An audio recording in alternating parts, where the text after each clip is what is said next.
Hi everyone, my name is Phantastic from the Gamepass, and today I'm going to be sharing my first impressions on Moon Studios' Ori and the Will of the Wisps, which was recently released on Xbox and PC on March 11th.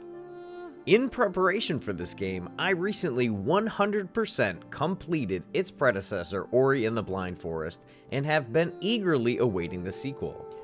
I even got invited to an exclusive industry launch event and got my hands on the game a week early. So between recently beating Blind Forest and that event, my excitement is at an all-time high. Will my high standards and expectations be met? Let's find out by jumping right in. The game opens with what can only be described as a living painting. Quickly, you are reunited with the characters of the past game, Gumo and Neru, who are Ori's makeshift family. However, now there is a new member of the squad, the owlet Ku, the orphan child of the antagonist Kuro, the giant owl, from Ori and the Blind Forest. Fate doesn't let our happy family be for long, as the sky calls to Ku, and she and Ori finally take flight after some trial and error. However, they are quickly separated. So far as I can tell, with the 3-hour time limit I gave myself for this first impression video, reuniting with Ku and the rest of her family is the driving force for Ori in this game. The aesthetic of this game is truly beautiful. There were times where I was quietly watching an interaction between characters and couldn't help myself from audibly praising the visuals. The dynamic and sometimes contrasting styles make the world of Nibel and the new land of Nguyen feel alive. I could let my imagination go wild and could even see this place thriving on its own without any player interaction.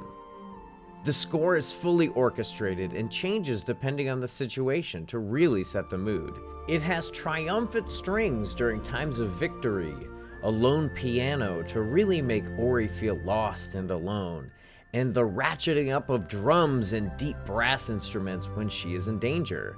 It really feels like an emotional movie score. It could easily be transported from this game into a Disney or a Pixar film. In addition to the soundtrack, collecting items gives a winning jingle to add to your satisfaction of solving a puzzle or finding a secret hiding place. Lastly, in the sound department, the characters' voices are pretty funny. They have a unique language made just for the game. It felt a lot like the languages they make up for the Star Wars films.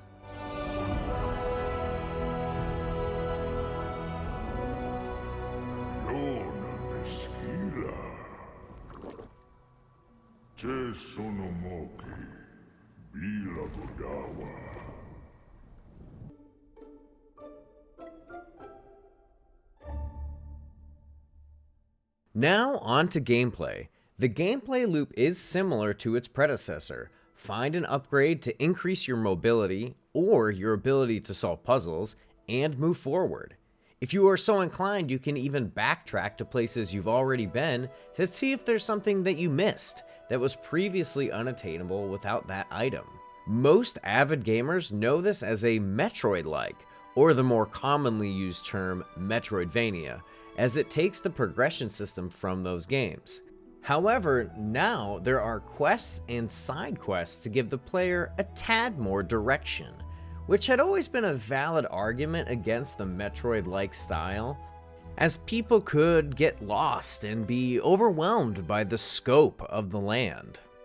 Even though the general progression loop is the same, Ori's abilities are not.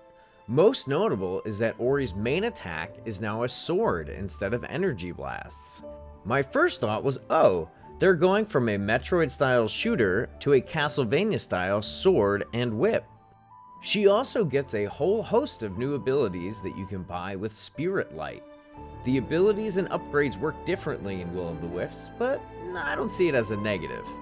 You can socket abilities now and swap them in and out. Most series evolve over time, and I welcomed the changes. A word of warning though, some buttons have been swapped, so get ready to relearn some muscle memory if you're coming fresh off the Blind Forest.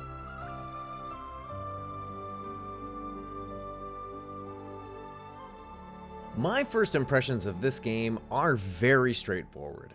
Did you like Ori and the Blind Forest? Then you will love Ori and the Will of the Wisps. There are more characters this time around, and the world feels even more alive.